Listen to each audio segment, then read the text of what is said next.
Assalam, alaykoum wa rahmatullah wa barakatuh, chers frères et sœurs en islam, que la paix, la lumière et la présence d'Allah descendent sur vos cœurs, apaisent vos inquiétudes, guérissent vos blessures et illuminent vos chemins. Aujourd'hui, nous entrons ensemble dans un sujet qui touche profondément l'âme, un sujet que beaucoup vivent en silence, quelque chose que l'on n'ose pas toujours raconter, mais que le cœur, lui, n'oublie jamais. As-tu déjà rêvé d'une personne qui n'est plus de ce monde? T'es-tu déjà réveillé avec une sensation étrange, comme si son âme avait effleuré la tienne? Pourquoi certaines pertes nous marquent-elles au point que même nos nuits deviennent des messages? Pourquoi certaines âmes reviennent-elles dans nos rêves au moment où nous en avons le plus besoin? Dans cette vidéo, tu vas découvrir ce que dit réellement l'islam sur les rêves avec les défunts, ce que les savants comme Dr Zakir Naik expliquent, et surtout, ce que ces rêves révèlent sur ton cœur, ta foi, ta relation avec Allah et ton lien avec l'âme qui t'apparaît. Allah dit dans le Coran, Allah prend les âmes au moment de leur mort et celles qui ne meurent pas durant leur sommeil. Sourate 39, verset 42. Ce verset est la clé de ce que tu vas apprendre aujourd'hui. Avant d'aller plus loin, abonne-toi à l'appel du Coran. Like, partage, laisse un commentaire. Cette vidéo n'est pas un hasard. Elle est une lumière envoyée par Allah pour toi, une mission divine posée sur ton cœur. 1. Les rêves comme un pont entre deux mondes, ce que ton âme voit en dormant. Lorsque tu fermes les yeux le soir, tu ne fermes jamais vraiment ton cœur. Le corps s'éteint doucement, mais l'âme, elle, se réveille à un autre niveau. Selon les savants, dont Dr Zakir Naik, le sommeil est une petite mort. C'est un moment où Allah reprend l'âme, mais seulement partiellement, comme l'indique le verset. Allah prend les âmes au moment de leur mort, et celles qui ne meurent pas durant leur sommeil. Ce verset n'est pas qu'une information spirituelle, c'est une porte qui révèle que chaque nuit, ta présence dans ce monde n'est jamais totalement assurée, et que ton âme voyage dans un espace où les règles de ce monde ne s'appliquent plus. Dans cet état mystérieux, l'âme se déplace, perçoit, ressent, traverse des dimensions que ta raison ne peut contenir. Elle quitte les limites du corps, les limites du cerveau, les limites du monde matériel. C'est durant ce voyage que naît le rêve. Le rêve n'est pas un simple enchaînement d'images, c'est un langage divin, subtil, silencieux, mais plus vrai que tout ce que tu peux voir éveillé. Les anciens savants disaient « Le rêve est l'un des 46 éléments de la prophétie ». Ce n'est pas une imagination, mais parfois une lumière. Lorsque tu rêves d'un défunt, ce n'est donc pas toujours son âme qui se présente.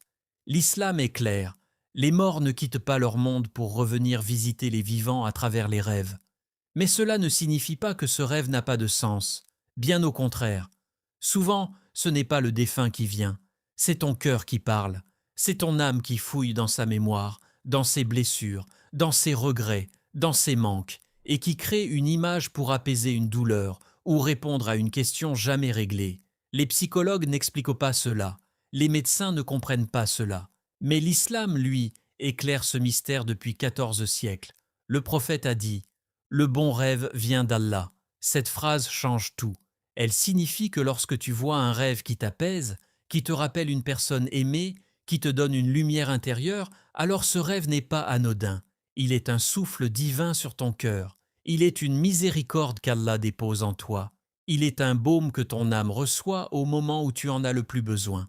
Tu vois, le rêve est comme un pont entre deux mondes, le monde visible et le monde invisible, le monde du corps et celui de l'âme.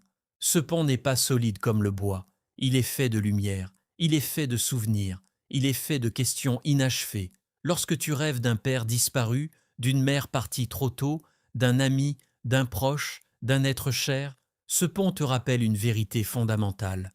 Dans le royaume d'Allah, rien ne se perd, pas même l'amour, pas même les larmes, pas même les paroles jamais dites. Et parfois, ce rêve n'est pas un souvenir, mais une guérison, une manière pour Allah de t'apaiser, de calmer une plaie intérieure que tu n'as jamais su soigner.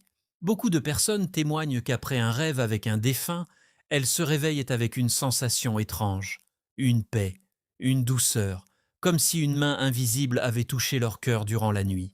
C'est cela, la miséricorde d'Allah. Elle descend même dans tes rêves. Le rêve est donc un pont que tu ne vois pas, mais que ton âme traverse chaque nuit.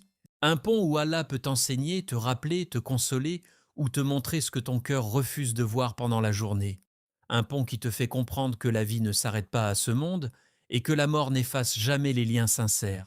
C'est pourquoi les savants disent « Les rêves sont un miroir, non pas du futur, mais de ton âme. » Ce pont entre deux mondes est peut-être l'un des plus grands cadeaux qu'Allah a donnés aux humains.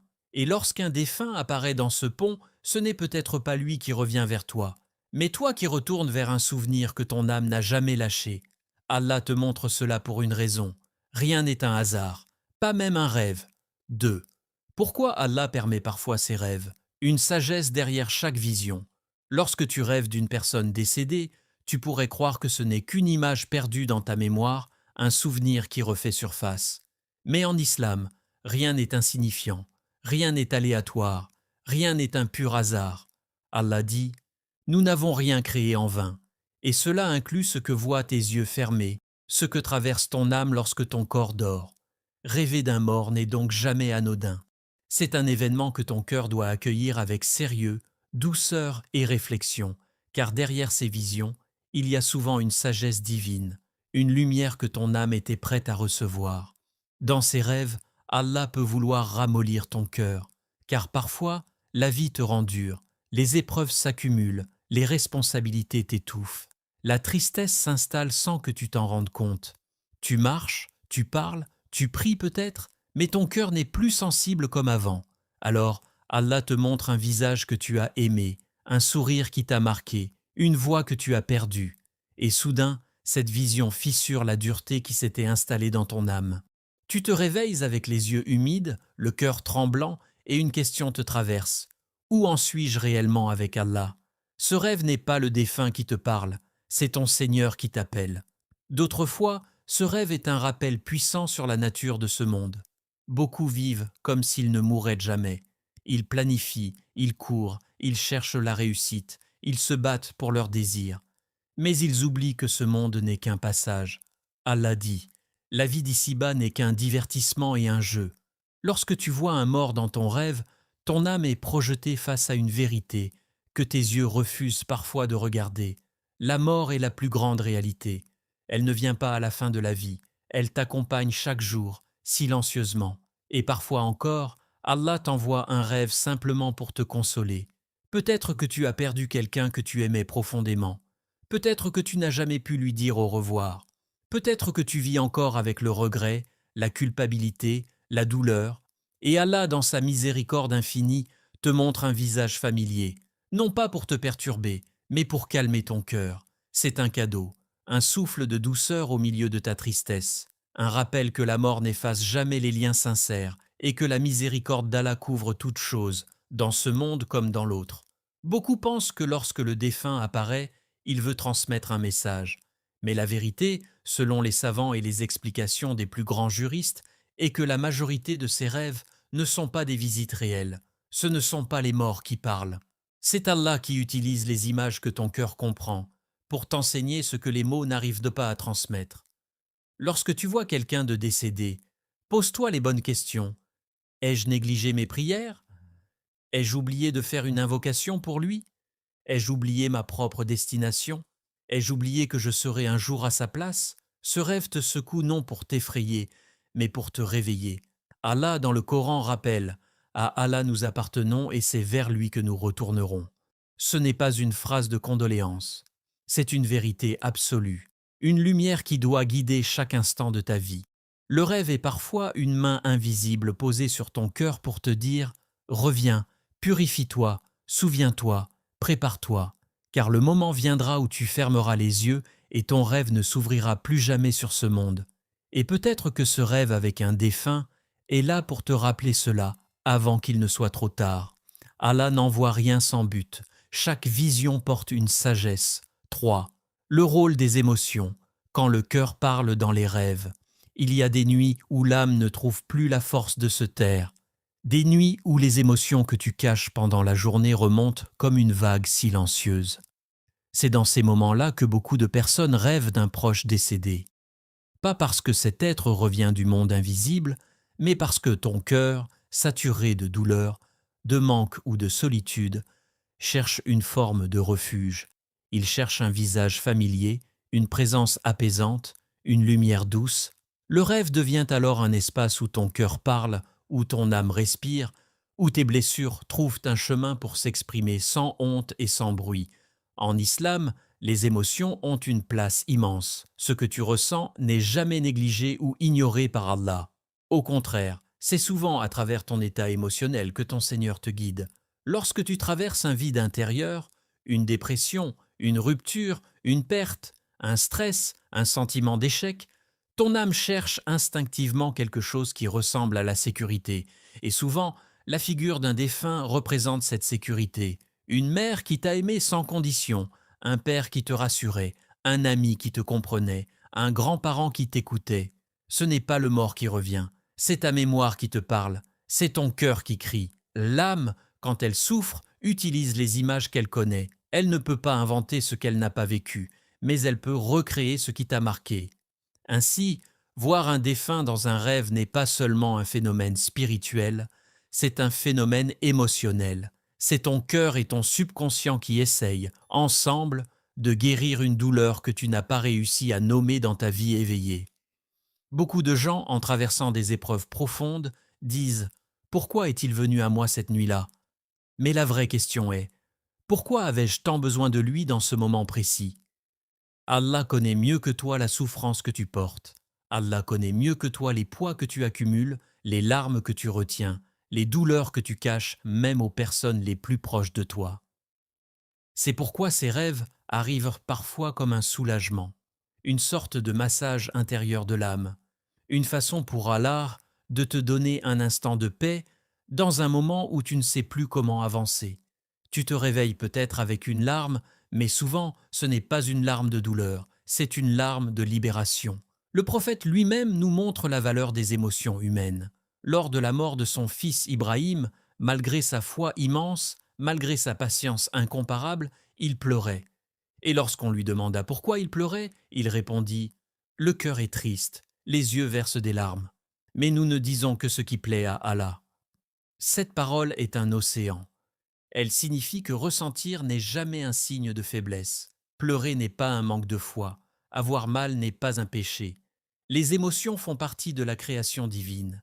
Elles sont un moyen qu'Allah utilise pour purifier ton âme, pour te ramener à lui, pour te rappeler que tu es un serviteur fragile qui a besoin de sa miséricorde. Alors, lorsque tu vois un défunt dans un moment de souffrance, ne cherche pas d'abord une explication mystique. Cherche l'état de ton cœur. Souvent ce rêve vient parce que ton cœur n'arrive plus à contenir ce qu'il porte. C'est comme une soupape qui s'ouvre pour éviter l'explosion intérieure. Ce n'est pas un signe du monde des morts, mais un signe de ton monde intérieur. Et parfois c'est Allah qui te montre ce visage, parce qu'il représente une époque où tu étais en paix, où tu te sentais aimé, où tu ne doutais pas autant. Le rêve devient alors un refuge spirituel, un endroit où ton cœur peut respirer, même si ce n'est que quelques secondes. Parfois, tu te réveilles avec un sentiment étrange, un mélange de douceur et de nostalgie. Mais derrière ce sentiment, il y a une vérité. Allah n'a jamais retiré sa miséricorde de ton cœur. C'est ton cœur qui avait simplement oublié comment la ressentir. 4. Les signes authentiques. Quand un rêve peut réellement venir d'Allah. Il existe dans la science des rêves en islam une distinction subtile mais fondamentale entre les simples constructions de l'esprit, les illusions soufflées par Shaitan et les rêves qui portent réellement un parfum d'origine divine. Comprendre cette différence, c'est comprendre une part de la miséricorde d'Allah, car il ne laisse jamais son serviteur sans lumière, même dans le monde invisible du sommeil. Le prophète nous a enseigné que les rêves véridiques sont une part de la prophétie, un écho de vérité que les croyants reçoivent par la permission d'Allah. Mais ces rêves ne sont jamais confus, ni sombres, ni chargés de peur. Ils portent une clarté, une cohérence et une douceur particulières, comme si ton cœur savait déjà, avant même ton réveil, que cela venait d'autre chose que de toi. Lorsque tu rêves d'un défunt dans la paix, enveloppé de dignité, avec un visage apaisé, un sourire discret ou une présence calme, cela ressemble à ces signes lumineux qu'Allah place subtilement dans ta nuit. Ce n'est pas une garantie absolue de l'état du défunt. Seul Allah connaît les secrets de chaque âme. Mais cela peut être un cadeau destiné à apaiser ton cœur. Car Allah sait combien la perte blesse, combien la séparation ouvre un vide que même le temps ne parvient pas à refermer totalement. Ces rêves sont parfois là pour te dire « Ne porte pas un fardeau que je ne t'ai pas imposé. Prie pour lui. Avance. Je suis avec toi. » Les savants expliquent que les rêves authentiques ont plusieurs signes reconnaissables. Premièrement, la clarté. Ces visions ne ressemblent jamais à un chaos d'images sans sens. Elles sont simples, directes, parfois même très courtes, mais d'une intensité profonde.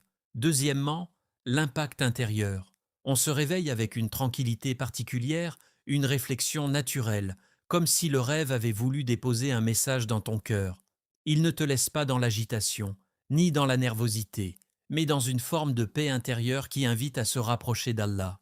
Troisièmement, l'absence de contradiction avec la religion. Un rêve authentique ne te poussera jamais vers un péché, ni ne contredira un enseignement du Coran ou de la Sunna.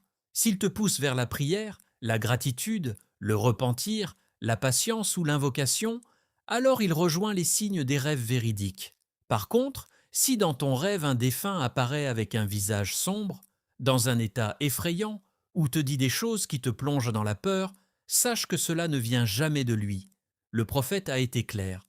Le bon rêve vient d'Allah, le mauvais rêve vient de Shaitan. Shaitan ne peut pas prendre l'apparence du prophète, mais il peut prendre l'apparence de n'importe quel autre être humain, y compris un défunt. Pourquoi? Pour troubler ton cœur, t'effrayer, te faire douter ou te pousser vers des pensées destructrices. Lorsque le rêve est chargé de confusion, de noirceur ou de désordre, il ne faut jamais chercher à l'interpréter. Il faut simplement cracher légèrement sur la gauche 3 fois, demander protection à Allah et ne pas en parler. Les rêves authentiques ne cherchent pas à te dominer par la peur, mais à t'élever par la réflexion. Ils sont une lumière, jamais une ombre, une invitation, jamais une menace. Ils ressemblent à une brise douce qui traverse ton âme dans la nuit, te rappelant qu'Allah sait tout, voit tout, et te parle parfois dans un langage que seule ton âme peut comprendre. Lorsque tu vis un rêve comme celui-là, remercie Allah, car il t'a accordé un signe, un rappel, une douceur qui n'est donnée qu'à ceux dont il veut purifier le cœur. 5. Que faire après un rêve avec un défunt? Un message pour ton âme. Quand un défunt apparaît dans ton rêve, ce n'est jamais un événement à laisser passer comme une simple image qui traverse la nuit. L'islam ne t'invite pas à tomber dans l'interprétation excessive, ni à chercher des signes là où il n'y en a pas. Il t'invite à agir, à purifier ton cœur, à transformer cette vision en une œuvre sincère tournée vers Allah. Car un rêve, même s'il n'est pas forcément d'origine divine, peut devenir une porte de miséricorde si tu sais l'employer. Et c'est là que réside la sagesse profonde de notre religion. Elle transforme chaque événement, éveillé ou endormi, en une occasion d'élever ton âme. La première chose à faire après un rêve avec un défunt, c'est la doua. Invoque Allah pour lui, demande la lumière dans sa tombe, le pardon, la douceur, l'espace, la tranquillité. Le prophète nous a appris que les invocations des vivants atteignent les morts et peuvent alléger leur situation. Quel cadeau immense! Allah a permis que ton amour, ta fidélité et ta compassion continuent d'agir même après la séparation. Chaque doua que tu fais est comme une lampe que tu allumes dans la nuit de la tombe. Ces prières ne se perdent jamais. Elles sont saisies par la miséricorde d'Allah, qui aime les serviteurs reconnaissants et loyaux envers leurs proches. La deuxième action, c'est la sadaka. Une aumône, même petite, même discrète, peut devenir une montagne de lumière pour le défunt. Le prophète a dit qu'il existe 3 choses qui continuent de profiter à une personne après sa mort, et parmi elles, les bonnes œuvres faites en son nom. Donne de l'eau à boire, offre un repas, aide un pauvre, soigne un animal, soutient une personne dans la difficulté et dis dans ton cœur « Ô Allah, fais parvenir la récompense à l'âme de… » Cette intention suffit pour que le bien soit inscrit là où toi, tu ne peux plus atteindre. La troisième chose, c'est la récitation du Coran. Même si les savants divergent sur l'envoi de la récompense, beaucoup confirment que cela peut atteindre le défunt par la permission d'Allah. Et même si ce n'était pas le cas, sache que cette récitation te purifie toi. Elle éclaircit ton cœur, apaise ton esprit et te rapproche du Seigneur qui a créé la vie et la mort. N'est-ce pas déjà une immense bénédiction? Lis une sourate en te rappelant que ton propre jour viendra et que tu espères que d'autres feront pour toi ce que tu fais aujourd'hui. Ensuite, Prends un moment pour méditer. Pourquoi ce rêve est-il venu maintenant? Peut-être qu'Allah veut te ramener à l'essentiel, te réconcilier avec ton passé, te rappeler la brièveté de la vie. Le Coran dit: les croyants et leurs descendants seront réunis. Cette parole est une promesse, une lumière, mais elle possède une condition: la foi, la droiture, la constance. Peut-être qu'Allah veut te dire que retrouver ceux que tu aimes ne dépend pas des rêves, mais du chemin que tu choisis chaque jour. Enfin, prends ce rêve comme une guérison silencieuse. L'islam ne veut pas que tu restes prisonnier du passé. Il veut que tu apprennes, que tu t'adoucisses, que tu pries, puis que tu avances. Le passé doit éclairer ta route, pas l'assombrir. Ces rêves, qu'ils soient donc spirituels ou émotionnels, peuvent non devenir une miséricorde si tu les transformes en actes.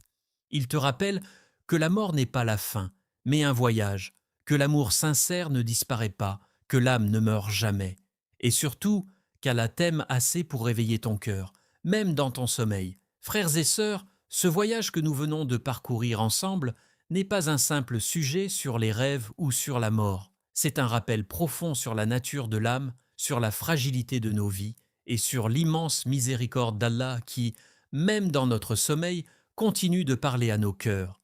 Rêver d'un défunt est parfois une douleur, parfois un apaisement, mais toujours un miroir de ce que nous avons perdu, de ce que nous espérons ou de ce que nous devons réparer. L'islam nous enseigne que l'âme ne meurt jamais vraiment.